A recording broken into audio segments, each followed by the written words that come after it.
Example. Guy walks into a church. Sounds like a bad joke.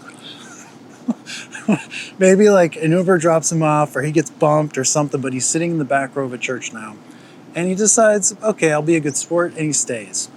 Well, so during the service, he's sitting there, and somehow, some way, God Almighty opens up the doors of heaven and shines the loving light of God onto this poor soul. And this man believes, okay?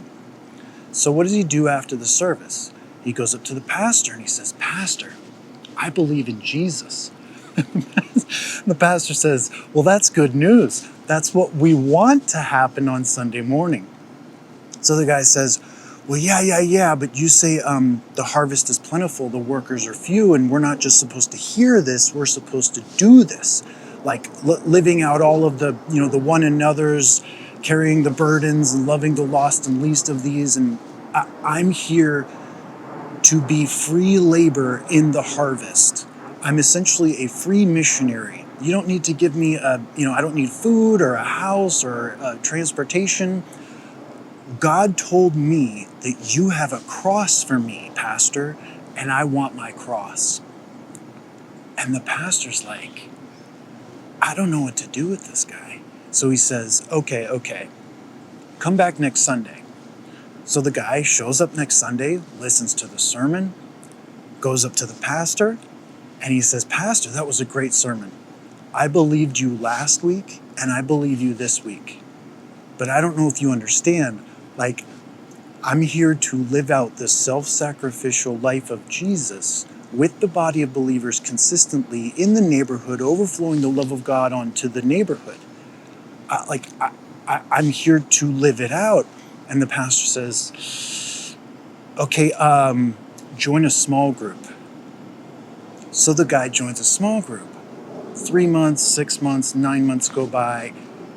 He goes back to the pastor, and the pastor says, well, what did you think? What do you think of the small group? And the guy says, well, yeah, they're wonderful people in my small group, but Pastor, we're not really on mission in the small group. We're not daily living out the self-sacrificial life of Jesus with the body of believers, overflowing the love of God, carrying the burdens in the neighborhood. That's not really what we do.